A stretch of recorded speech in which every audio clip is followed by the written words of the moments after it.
Okay, for today's video, I'm going to share and explain to you my understanding about grammaring, grammaticalizing, error correction and feedback, spoken versus written grammar, grammar assessment, and pedagogical issues. But before we go deeper, let me share you first on why is it important to learn language teaching in teaching and assessment of grammar. So, mastering grammar help individual to know language comprehensively. For instance, understanding, speaking, and writing. It is important in language learning, teaching and learning because otherwise one cannot use language in understandable way. Knowing grammar makes talking and writing more fluent. Okay, let's move forward. What is grammaring? Grammaring is the fifth skill in language learning and teaching. According to Diane Larsen Freeman, to convey the dynamic nature of grammar learning process. The language learners use this process to create message where in sequence to create definer meaning distinctions. Acquiring an ability to use grammar structures accurately, meaningfully, and appropriately. When we say accurately, it pertains to validity to use sentence structures in dialogue writing. When we say meaningfully, it matters of choosing the right words to convey ideas you wanted to express. It is considered as one of the important process in second language acquisition, for it gives emphasis to grammar as a dynamic process rather than a system of rules. So, teaching grammar is being performed to enable students to use grammatical structures accurately, meaningfully, and appropriately. So, the second one is grammaticalizing. What is grammaticalizing? Grammaticalizing is the past participle of grammaticalize. It is the process of language change by which word lost some of their lexical meanings and started to fulfill a new grammatical functions. In the process of grammaticalization, progressive constructions will gradually generalizing meaning and reduce in form change on element from one having a lexical meaning into one having a largely grammatical functions. The nouns and verbs carries a lexical meaning that develops over time into a grammatical items. Okay, the third one is error correction and feedbacks. What is error correction and feedbacks? Precisely, grammar learning is quite hard and challenging, especially if you want to learn English language.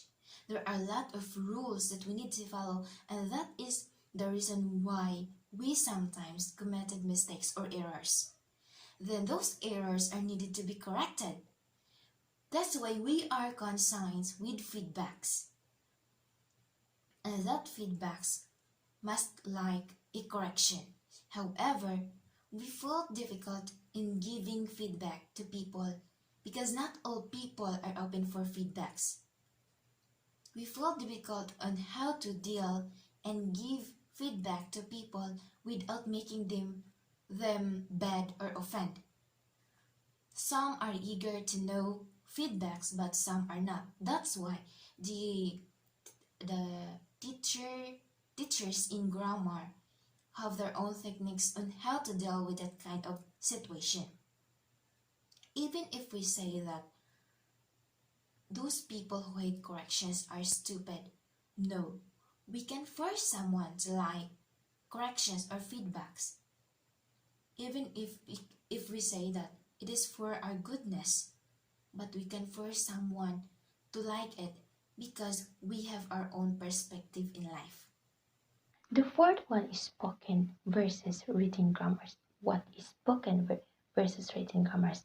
Okay, these two have big differences. Why? It's because in speaking there are a lot of possibilities. There is incomplete sentences, and word repetition, which is very common in speaking, which make the speaking informal.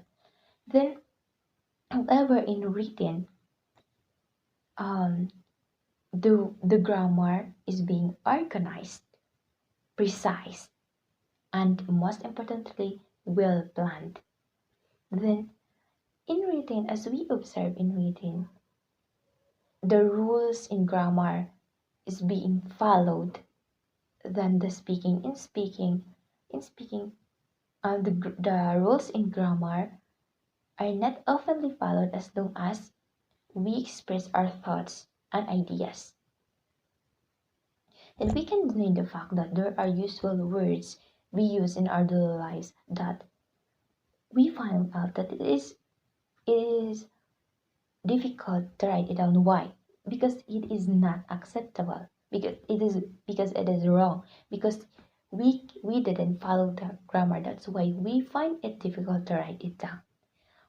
We will always bear in our mind that not all the words we say in our daily lives are acceptable. Okay. The fifth one is grammatical assessment. You know already that it is quite hard in learning grammar. It is because, especially if we want to learn English language, it is very hard for native speakers and second language learners or speakers. Why?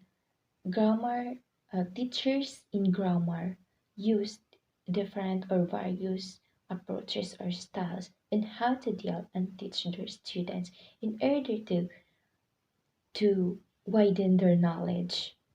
In terms of assessment, grammar serves as the central to language description and test performances in assessing the grammar to students. And there are things that teachers do in order to assess the grammars of the students and how they develop and how they widen their knowledge about grammar. Next thing the teachers do in order to assess or to know the development of the knowledge of grammars in their students is to let the student write an essays, stories, novel, and any writing activity that may practice them to that may practice them in using grammar. So as a teacher, he or she must encourage their students to read various reading materials like novels, stories, um, about the in non-fiction and fiction in other books that can help her to accumulate their knowledge in grammar. The last one is pedagogical issues. But before we go deeper on what is pedagogical issues, let us know first and what is pedagogy. Pedagogy is the art of teaching grammar. Thus, pedagogical issues is all about the challenges in teaching and learning grammars. There are things that can lead to pedagogical issues, and one of it is the teaching a lot of students in one classroom, in which teaching in the multi-level large classes can lead us to out of control, in which the teachers cannot cater or entertain them all.